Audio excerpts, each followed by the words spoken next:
Nosso Senhor e Salvador Jesus Cristo, para você que me assiste nesse momento, bem-vindo ao canal da Igreja Evangélica Assembleia de Deus de Pilgrim, Massachusetts, nos Estados Unidos. Se você não me conhece, eu sou o pastor Douglas Couto e este ano eu quero ajudar você a ler a Bíblia toda em um ano. Ontem nós estivemos lendo em 2 Samuel, capítulos 2, 3, 4 e 5. Também lemos em 1 Crônicas, capítulo 12, e dos versículos 23 ao 40. Hoje nós vamos ler mais alguns versículos em 2 Samuel, capítulo 5, mas vamos passar a maior parte da nossa leitura em 1 Crônicas hoje. Primeiro livro de Crônicas, capítulos 11, 13 e 14, e vamos terminar a nossa leitura lendo o Salmos 18. Antes de nós irmos à nossa leitura, deixa eu lembrar você de dar um like no vídeo, se inscrever no canal, acionar o sininho, deixar um comentário e compartilhar este vídeo nos seus grupos de WhatsApp e nas redes sociais para que mais pessoas possam vir a ler a palavra do Senhor conosco. Você pode usar esse botão que tem aqui embaixo do vídeo, escrito compartilhar. Você aperta ali, aí vai aparecer a opção de WhatsApp, vai aparecer Facebook, Instagram, vários aplicativos, né, para você compartilhar o vídeo. Isso vai ajudar nós a alcançarmos mais pessoas. Com isso, vamos então à leitura de hoje. Hoje é 7 de abril. Davi captura Jerusalém. Nós vamos começar em 2 Samuel, capítulo 5, dos versículos 6 ao 8. O rei Davi partiu com os seus homens para Jerusalém, para atacar os jebuseus que moravam naquela terra. Jebuseus, né? Não são israelitas, são cananeus, são povos pagãos. Apesar de Jerusalém ficar bem no meio, né, do território de Israel, era uma cidade que o povo de Israel não tinha conseguido conquistar ainda. Nós estamos aqui há vários séculos depois de Josué, né?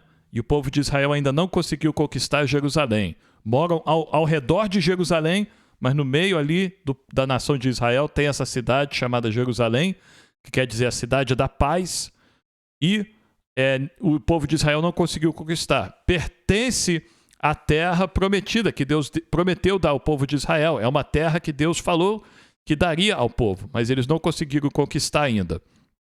Então Davi coloca no coração que ele quer tomar esta cidade. Lá na frente ele vai transformar Jerusalém na sua própria cidade, né? A cidade de Davi, como ela vai ser conhecida, e é conhecida até hoje. Então, aqui, no começo da nossa leitura de hoje, Davi está com este propósito de ir tomar Jerusalém. O rei Davi partiu com seus homens para Jerusalém para atacar os jebuseus que moravam naquela terra.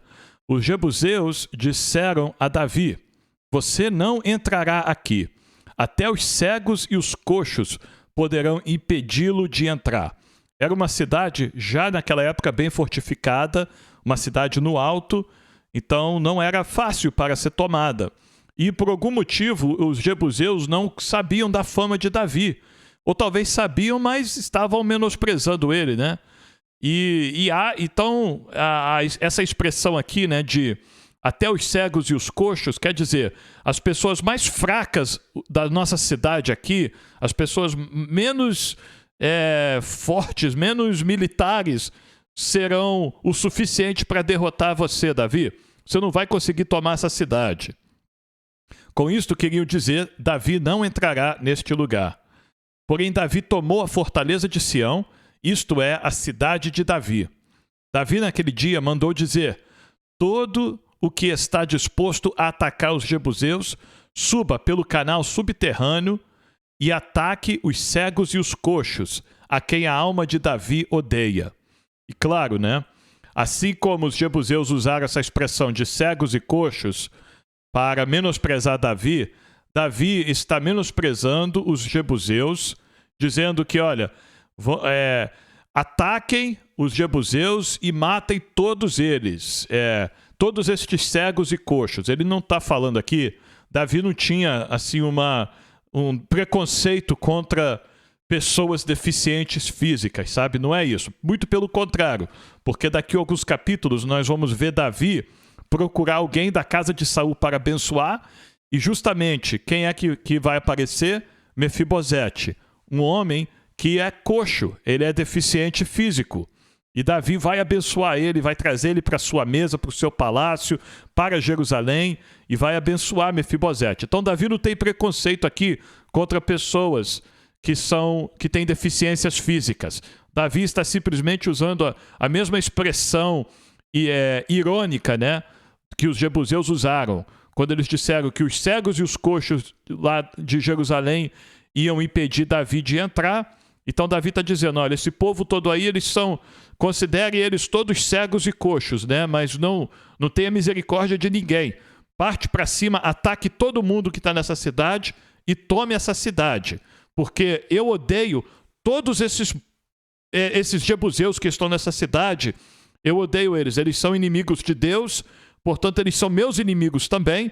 Eles estão ocupando a terra que Deus prometeu dar a nós. Deus prometeu que ia executar juízo contra este povo pagão, através de nós, através do povo de Israel. Então está na hora. Então esta é a convocação que Davi está fazendo, o rei Davi está fazendo para o seu exército, para atacar tudo e todos que estão ali dentro de Jerusalém neste momento. Por isso se diz, nem cego nem coxo entrará na casa. Muito bem, agora vamos a 1 Crônicas, capítulo 11, dos versículos 6 ao 9. Tem um texto paralelo aqui ao texto que nós acabamos de ler em 2 Samuel. Porque Davi disse, o primeiro a atacar os jebuseus será o chefe e comandante. Davi tinha um chefe e comandante, né? Era Joabe. Mas aqui Davi está abrindo, é como se ele estivesse abrindo a vaga, né? Olha, qualquer homem de Israel tem a oportunidade aqui de se tornar chefe e comandante do meu exército. Basta ser o primeiro a atacar os jebuseus. É a proposta que Davi está fazendo. Então Joabe, que era o comandante do exército de Israel, era um homem meio precipitado, né? Lembra que ele atacou Abner depois que Davi já tinha feito paz com Abner? Ele causou aquele problema lá para Davi.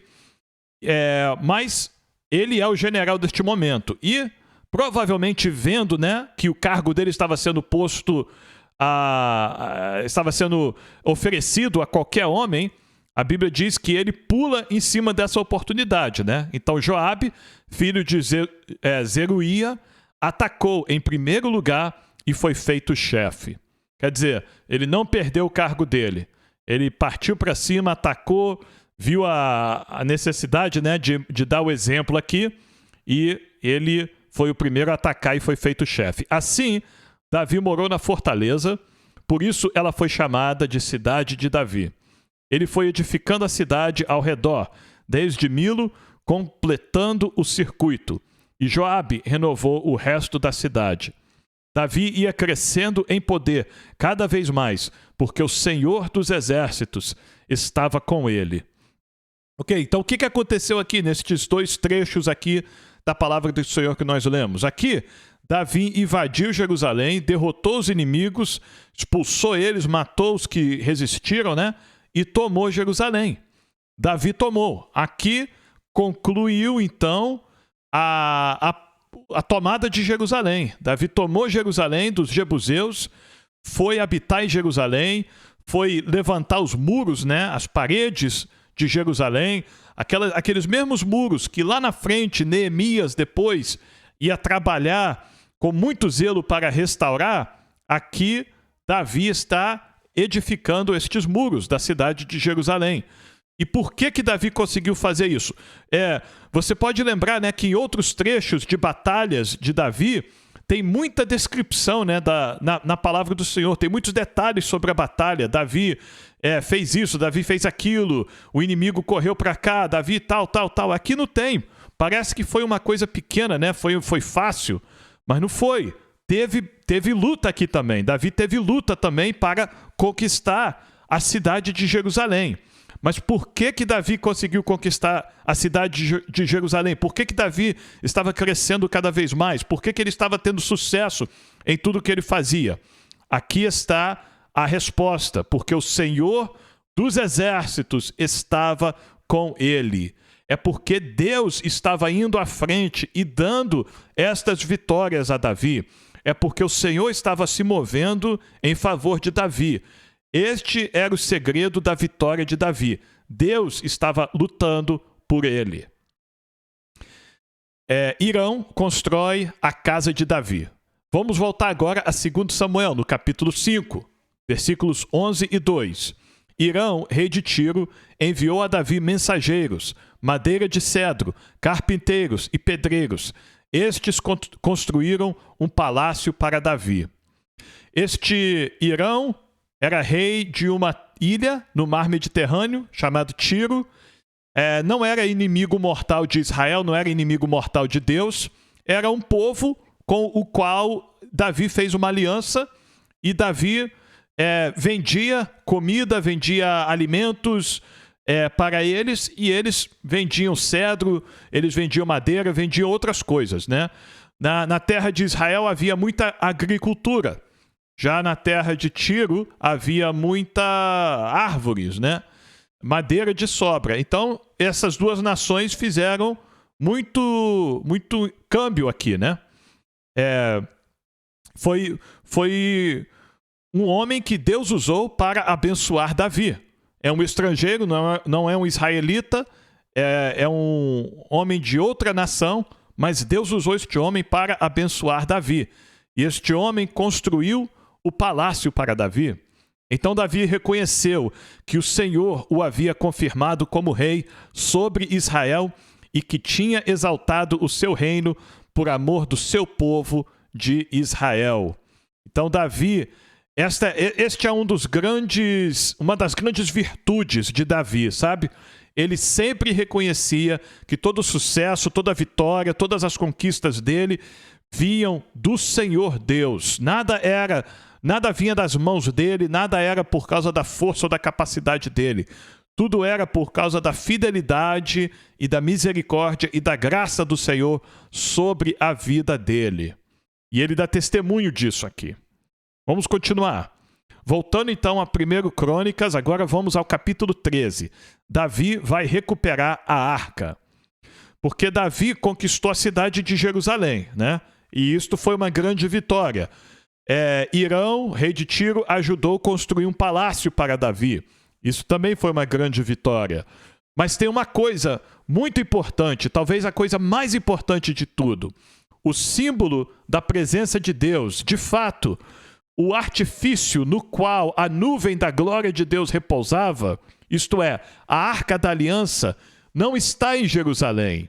Em Jerusalém, Davi tem um palácio, em Jerusalém, Davi tem riquezas, em Jerusalém, Davi tem soldados, em Jerusalém, Davi tem tudo, menos a Arca da Aliança, menos a Arca da Presença de Deus. E Davi não pode viver sem a Arca da Presença de Deus. Então, agora ele vai buscar a Arca da Aliança, a Arca da Presença de Deus. E é interessante, irmãos, que durante todo o reinado de Saul, ninguém se preocupou com a Arca da Aliança, ninguém se preocupou em trazer a Arca da Aliança para a cidade de Saul. Saul não precisou, não se preocupou em fazer isso. Mas Davi, ele se preocupa, ele se importa com a presença de Deus. 1 Crônicas, capítulo 13, versículos 1 a 8.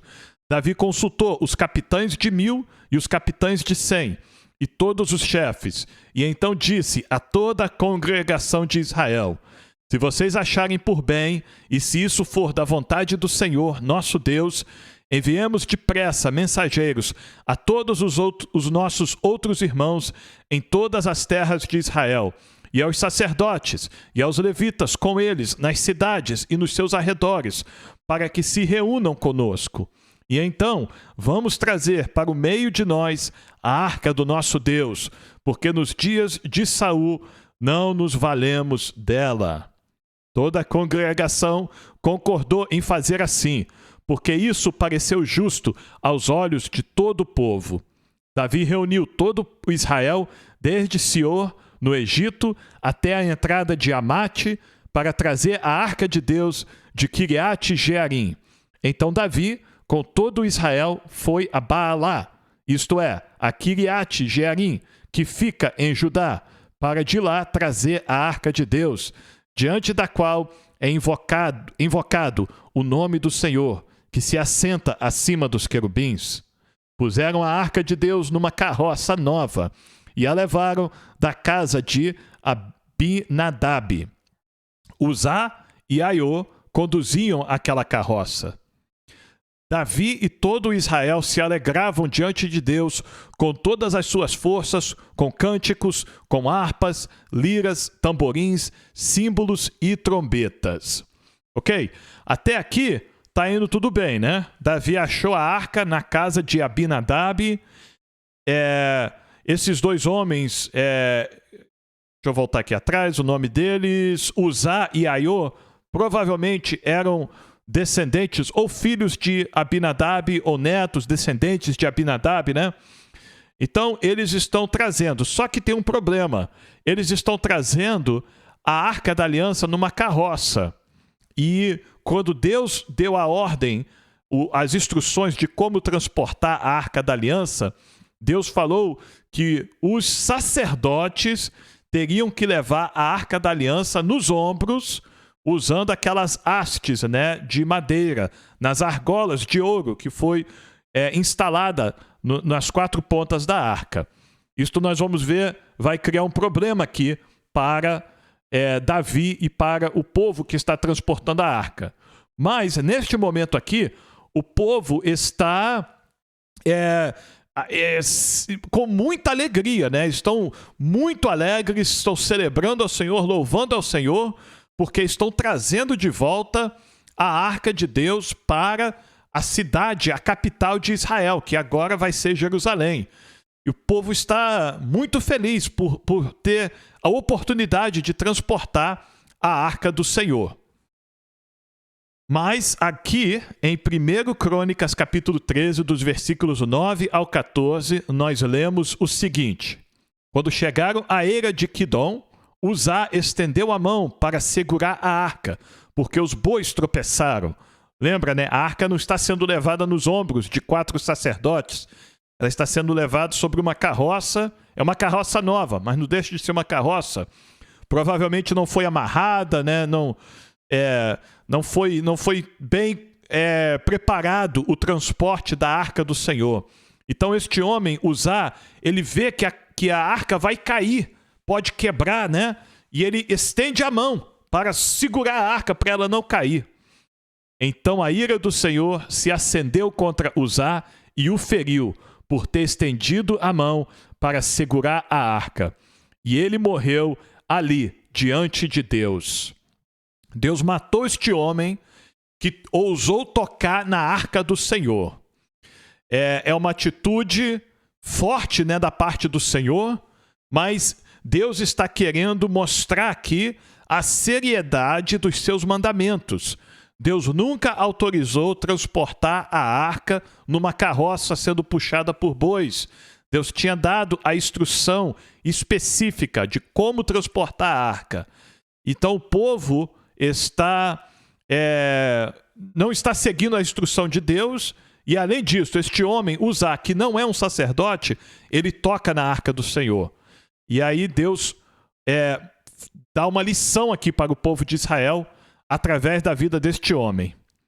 A Bíblia diz ainda no versículo 11 que Davi ficou irado, porque o Senhor havia irrompido contra Uzá e chamou aquele lugar de Perez Uzá até o dia de hoje. Davi não ficou irado com Deus, sabe? Davi não se revoltou contra Deus. Davi ficou irado provavelmente consigo mesmo, né? Que permitiu que essa situação acontecesse. Ele deveria saber, como rei de Israel, lembra lá atrás, quando Deus estava dando as leis, Deus falou, olha, durante aquelas leis que Deus estava dando através de Moisés, Deus deu até leis para o rei, lembra? E Deus falou, uma das leis para o rei é o seguinte, o rei tem que ter uma cópia dessas leis, o livro destas leis tem que ser feito uma cópia para o rei vai ter o livro dessas leis com ele, e ele tem que ler o livro da lei todos os dias, para o rei não pecar contra o Senhor. Então Davi tinha a obrigação de conhecer a lei do Senhor. E talvez ele conhecia, talvez ele sabia. E agora ele fica irado, provavelmente consigo mesmo, né? Por ter permitido que essa situação acontecesse. E aí a Bíblia diz que naquele dia Davi teve medo de Deus e disse: como poderei trazer a arca de Deus para junto de mim? Então Davi percebeu a seriedade da situação aqui. E ele teve medo, ele ficou com medo dele mesmo morrer, né? Por ter a arca do Senhor perto dele. Isto é a mesma atitude que o povo de Israel teve lá no deserto, lembra? Lá no Monte Sinai, no pé do monte, quando Deus se manifestou com toda a sua glória e o monte fumegava e pegava fogo e tremia, e Deus falou, pronunciou os 10 mandamentos ao ouvido de todo Israel, e o povo ficou aterrorizado com a voz de Deus. E eles falaram para Moisés: nunca mais, Moisés, não permita mais que Deus fale aos nossos ouvidos, nós não queremos nunca mais ouvir. E eles correram da montanha, né? Aquilo era o quê? Era a presença de Deus. Mas eles tiveram medo, porque eles não souberam lidar com a presença de Deus. E aqui é a mesma coisa, Davi está com medo. Davi, ele tem medo de Deus, não é temor, é medo. É diferente do temor. É um medo de sofrer um castigo, ou sofrer, né, uma punição por falta de cuidado ou por algum erro. Na verdade, irmãos, não é uma atitude que nós devemos ter perante o Senhor, né? A nossa atitude deve ser temor. E o temor, ele deve nascer de um lugar de conhecimento. Quando nós conhecemos a santidade de Deus e conhecemos a vontade de Deus para as nossas vidas, então nós tememos o nome do Senhor. Mas não é medo, é um temor, uma postura de reverência, né? É uma postura de humildade perante Deus. Mas o medo, ele só é apropriado quando existe pecado, quando existe erro, quando existe rebeldia, né? Aí sim, o camarada tem que ter medo de Deus, porque o camarada está à mercê da justiça de Deus. Mas quando a pessoa vive na presença do Senhor, buscando agradar a Deus, buscando fazer a vontade do Senhor, nós não precisamos ter medo de Deus, nós precisamos ter temor do Senhor. Mas neste momento aqui, Davi, ele tem medo de Deus. Versículo 13, por isso, Davi não trouxe a arca para junto de si, para a cidade de Davi, mas fez com que fosse levada para a casa de Obed-Edom, o geteu. Assim, a arca de Deus ficou com a família de Obed-Edom durante 3 meses, e o Senhor abençoou a casa de Obed-Edom e tudo o que ele tinha. Por que a arca do Senhor foi para a casa de Obed-Edom? Porque Obed-Edom era da linhagem de Arão. Obed-Edom era da linhagem dos sacerdotes. Ele tinha permissão para cuidar da arca do Senhor. Então, nós vemos que Obed-Edom, ele não tem medo, né? Ele recebe a arca do Senhor na sua casa e ele passa a ser abençoado. Então, o que nós vemos aqui? Quando tratamos a presença de Deus, a santidade do Senhor, quando tratamos a vontade de Deus nas nossas vidas com reverência, com temor, com sabedoria, Deus nos abençoa, né? A presença de Deus em nossas vidas, ela vem para ser uma bênção. Mas quando nós tememos ou temos medo de Deus ou tratamos com irreverência, como Davi e os homens estavam fazendo aqui, né, transportando a arca do Senhor desta forma, de fato Deus permite, ou Deus até age com justiça contra o homem. E aí causa medo, de fato causa medo.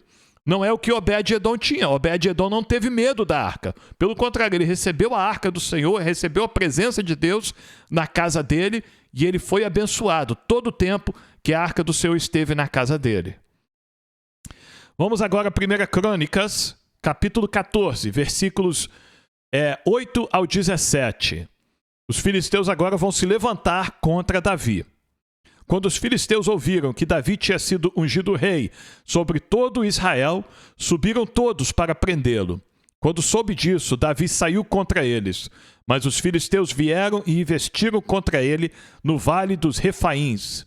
Então Davi consultou Deus, dizendo: devo atacar os filisteus? Tu os entregarás nas minhas mãos? O Senhor respondeu: vá, porque os entregarei nas suas mãos. Então Davi foi até Baal-Perazim e os derrotou ali.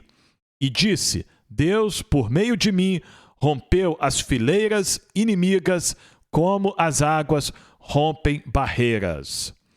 Então Deus deu vitória a Davi mais uma vez, né? Quando os filisteus se levantaram desta vez agora, Davi novamente faz o que ele sempre tem feito: clamar ao Senhor, buscar a resposta do Senhor. E Deus confirmou que Davi deveria lutar contra os filisteus, porque Deus ia entregar eles nas mãos de Davi. Deus fez isso, e aí Davi teve vitória. Por isso chamaram aquele lugar de Baal-Perazim. Os filisteus deixaram lá os seus deuses, e Davi ordenou que fossem queimados. Então, no transporte da arca, né, Davi não fez exatamente como o mandamento do Senhor, né? Ele não escolheu 4 sacerdotes da linhagem de Arão para transportar a arca em hastes de madeira. Mas aqui, nesta ocasião, Davi obedece completamente o mandamento do Senhor, que era, quando tivesse uma vitória contra o inimigo e encontrasse despojos ali, coisas que não servia para oferecer ao Senhor, era para queimar tudo. E é o que Davi está fazendo aqui. Ele queima os ídolos falsos, as estátuas, né, as imagens de escultura dos filisteus que eles derrotaram aqui. Aqui é uma boa coisa que Davi está fazendo. Ele está cumprindo o mandamento do Senhor neste momento aqui. Versículo 13, os filisteus tornaram a subir e fizeram uma nova investida no vale. De novo, Davi consultou Deus e este lhe respondeu: não vá atrás deles, mas rodeie por detrás deles e ataque-os por diante das amoreiras. Desta vez, Deus dá até a estratégia específica de como que Davi vai atacar os filisteus. Não vai de cara não, Davi. Dá a volta. Faça uma emboscada pelos arredores, né, por detrás dos filisteus. Quando você ouvir um barulho de marcha pelas copas das amoreiras, saia para a batalha. É Deus que saiu à sua frente para atacar o exército dos filisteus. Então, nessa ocasião aqui, nesta segunda luta, né, contra os filisteus, Deus ia se manifestar sobrenaturalmente naquele campo de batalha. Deus ia causar um barulho, sabe? Um som de marcha, e seria o próprio Senhor Deus que estaria marchando na frente do povo de Israel para dar vitória a Davi e ao exército de Israel. Davi fez como Deus lhe havia ordenado e atacou o exército dos filisteus desde Gibeão até Gezer. Assim, a fama de Davi se espalhou por todas aquelas terras, e o Senhor fez com que todas as nações tivessem medo dele. Então, mais uma vez, Deus deu vitória a Davi. Por quê? Porque ele orou a Deus primeiro, antes de ir para essa batalha. Ele recebeu uma resposta afirmativa do Senhor. Ele recebeu instruções específicas de como fazer esta batalha, e ele seguiu à risca, né, a ordem do Senhor para como ele faria esta batalha. Então agora, para concluirmos a nossa leitura de hoje, nós vamos ler o Salmo 18. Nós vamos ler todo o Salmo 18 juntos aqui. Uma canção de libertação. Ao mestre de canto, Salmo de Davi, servo do Senhor, o qual dirigiu ao Senhor as palavras deste cântico, no dia em que o Senhor o livrou de todos os seus inimigos e das mãos de Saul. Ele disse: eu te amo, ó Senhor, força minha. O Senhor é a minha rocha, a minha fortaleza, o meu libertador, o meu Deus, o meu rochedo em quem me refugio, o meu escudo, a força da minha salvação, o meu alto refúgio. Davi está falando usa uma linguagem, né, de uma fortaleza, de uma proteção, né? Davi estava na cidade de Jerusalém, ele tinha conquistado, né, a fortaleza de Sião. Jerusalém é situada no alto, né, com as outras cidades estando abaixo, né, mais perto do nível do mar. Então, Jerusalém, por natureza, era uma fortaleza. Mas Davi sabia que aquela Jerusalém, aquela geografia física ali não era a fortaleza verdadeira de Davi. A verdadeira fortaleza de Davi, a verdadeira salvação, a verdadeira rocha, o verdadeiro escudo de Davi, o verdadeiro alto refúgio de Davi era o próprio Senhor Deus. Em qualquer lugar que Davi estivesse, no mais alto monte, no mais profundo vale, Deus seria o refúgio e a fortaleza de Davi. E ele diz: invoco o Senhor, digno de ser louvado, e serei salvo dos meus inimigos. Laços de morte me cercaram, torrentes de perdição me impuseram terror. Cadeias infernais me envolveram, e tramas de morte me surpreenderam. Na minha angústia invoquei o Senhor, gritei por socorro ao meu Deus. Do seu templo ele ouviu a minha voz, e o meu clamor chegou aos seus ouvidos. Então a terra se abalou e tremeu. Vacilaram também os fundamentos dos montes e se abalaram, porque Deus estava irado. Deus se irou a favor dos seus escolhidos, né? Quando Davi clamou a Deus, a ira do Senhor se levantou contra os inimigos de Davi. E esta ira do Senhor se manifestou em manifestações da natureza, né? Em fenômenos da natureza, terremotos, né? E chuva de granizo e tempestades e tudo isso. É Deus que fez isso contra os inimigos de Davi. E Davi vai descrever isso. Ele diz, Davi fala de Deus, né? Quando Deus recebeu este clamor de Davi, Deus se manifestou da seguinte forma: das suas narinas subiu fumaça, e fogo devorador saiu da sua boca. Deles saíram brasas ardentes. Isto é linguagem simbólica, né, de como Deus se manifestou poderosamente em favor de Davi. Ele baixou os céus e desceu, e teve sob seus pés densa escuridão. Cavalgava num querubim e voou. Foi levado sobre as asas do vento. Das trevas fez um manto em que se ocultou. Escuridão de águas e espessas nuvens dos céus eram o seu abrigo. Do resplendor que diante dele havia, as densas nuvens se desfizeram em granizo e brasas de fogo. Isto é, as manifestações de Deus contra os inimigos de Davi. Tudo isso é o que Davi está descrevendo aqui. O Senhor trovejou nos céus, o Altíssimo levantou a sua voz, e houve granizo e brasas de fogo. Atirou as suas flechas e espalhou os meus inimigos. Multiplicou os seus raios e os dispersou. Então se viu o leito das águas, e se descobriram os fundamentos do mundo, pela tua repreensão, Senhor, pelo sopro impetuoso das tuas narinas. O que é isto? É Deus separando as águas, né?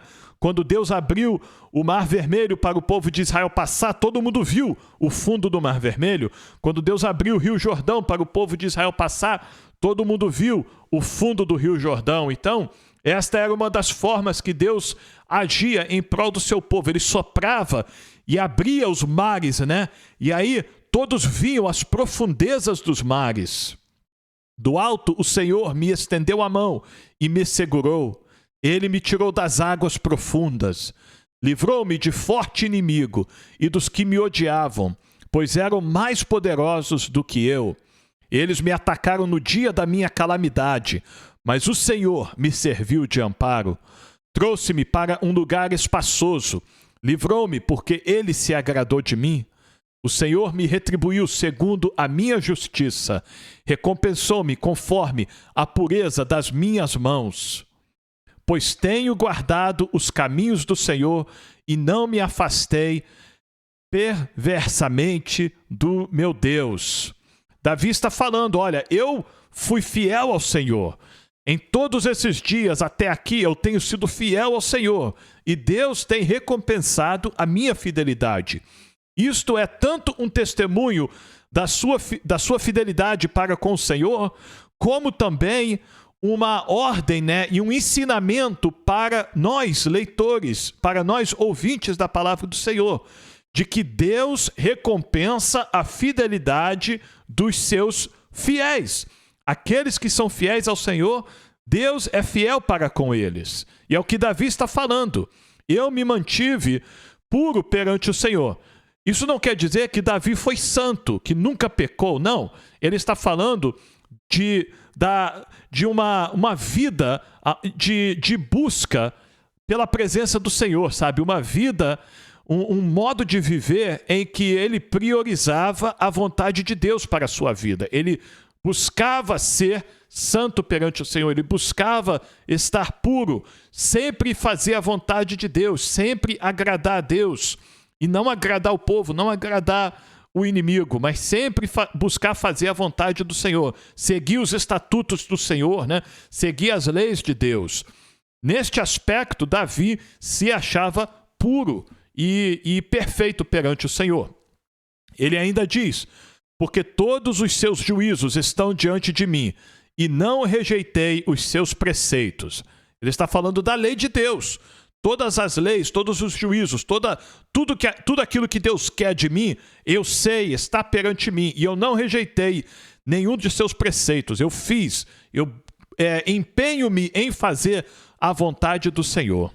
Também fui íntegro para com ele e me guardei da iniquidade. Por isso, o Senhor me retribuiu segundo a minha justiça, conforme a pureza das minhas mãos na sua presença. Para com quem é fiel, fiel te mostras. Davi está falando de Deus. Quem é fiel para com Deus, Deus é fiel para com esta pessoa. Com o íntegro, também íntegro. Quem pratica integridade, né? Quem é íntegro para com Deus, Deus é íntegro para com esta pessoa. Com o puro, puro te mostras. Com o perverso, inflexível. Então, com o homem mau, Deus não pensa duas vezes. Deus executa a sua justiça. Deus determina a sua justiça. Deus envia o seu castigo, né, a punição para o homem perverso. O homem perverso não é aquele homem que peca e se arrepende e pede perdão e busca consertar sua vida. O homem perverso, a pessoa perversa é aquela pessoa que insiste no pecado, né? Que insiste na sua dureza de coração, em rejeitar os estatutos de Deus. Para com estes, Deus é constante, inflexível nas suas determinações. Para este, Deus sempre rejeita, até que o camarada se arrependa dos pecados. Porque tu salvas o povo humilde, mas os olhos soberbos tu os abates. O perverso é soberbo, o humilde alcança a salvação do Senhor. O perverso, ele é soberbo, e os soberbos, os perversos, os exaltados, Deus humilha, Deus abate. Porque fazes resplandecer a minha lâmpada. O Senhor, meu Deus, derrama luz nas minhas trevas. Pois contigo posso atacar exércitos. Com o meu Deus salto muralhas. O caminho de Deus é perfeito. A palavra do Senhor é confiável. Ele é escudo para todos os que nele se refugiam. Pois quem é Deus além do Senhor? Quem é Deus além de Jeová, né? Quem é Deus além do Senhor Jeová? E quem é rochedo, a não ser o nosso Deus? O Deus que me revestiu de força e aperfeiçoou o meu caminho.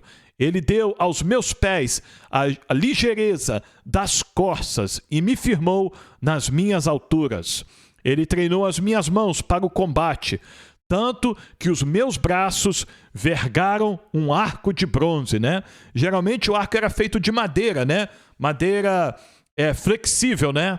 Mas não, a força que Deus deu a Davi, a habilidade que Deus deu a Davi, ele compara como a força de um homem que consegue dobrar, envergar um arco de bronze, né?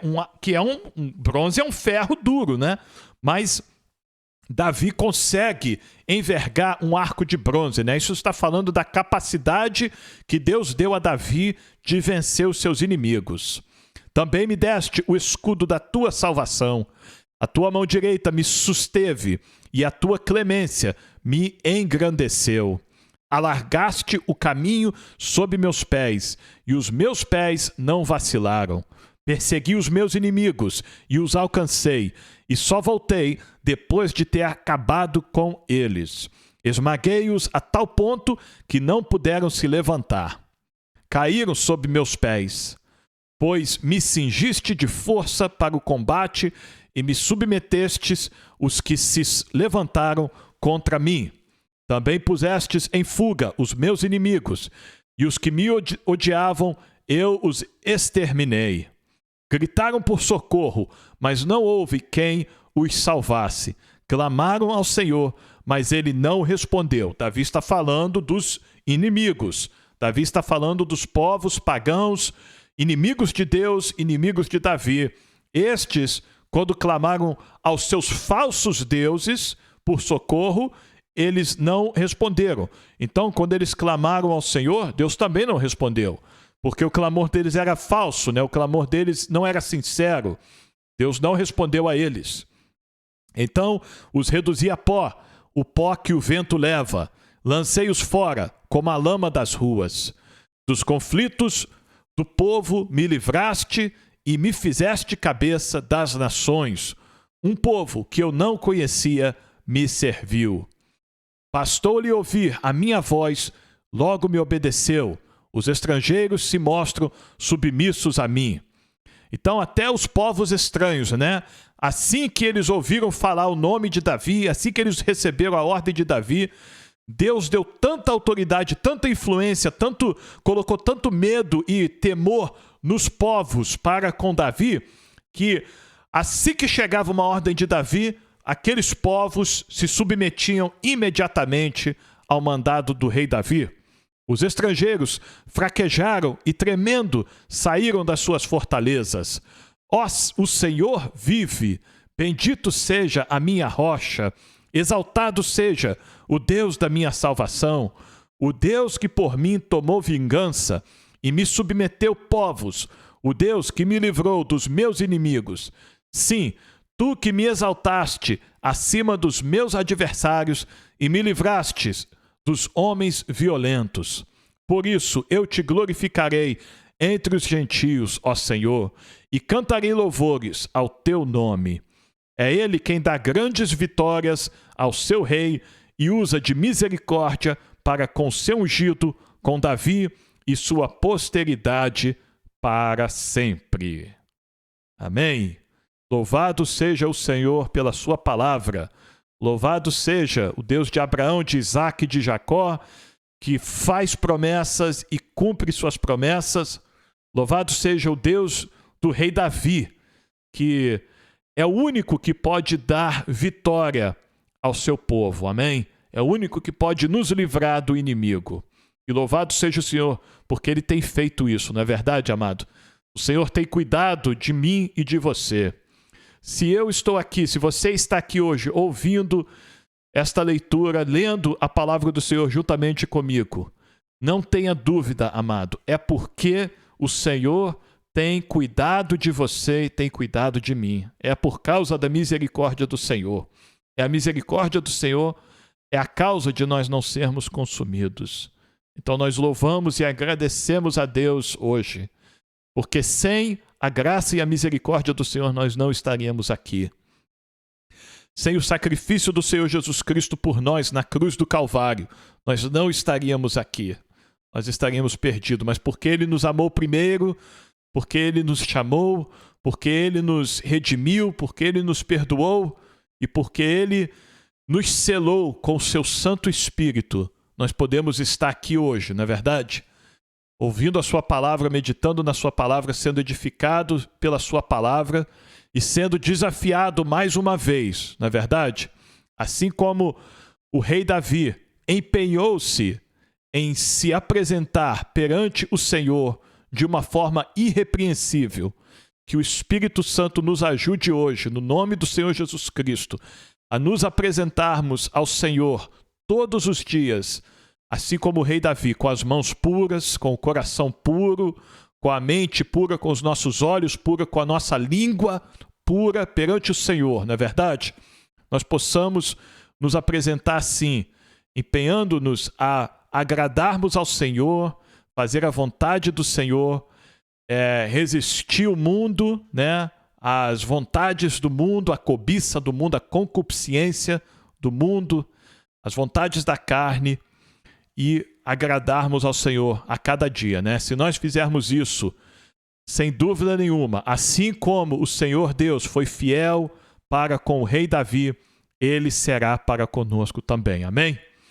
Deus te abençoe grandemente neste dia, você e a sua família, seu lar, sua casa, no nome do Senhor Jesus Cristo. E não esqueça de dar um like no vídeo, deixar um comentário, se inscrever no canal, acionar o sininho e compartilhar este vídeo nos seus grupos de WhatsApp, nas redes sociais, para que mais pessoas possam vir a ler a Bíblia toda em um ano conosco. Amém? 97 dias, hein? Falta 3 dias para chegarmos a 100 dias de leitura diária, constante da palavra do Senhor. Amém? Então, o Senhor tem nos ajudado até aqui e eu creio que o Senhor nos dará graça para continuarmos neste propósito, amém? E eu conto com a sua ajuda para alcançarmos mais pessoas. Que Deus te abençoe grandemente. Amanhã nós estaremos de volta, se assim o Senhor permitir, para continuarmos a ler a maravilhosa palavra do Senhor. Que Deus te abençoe e até amanhã.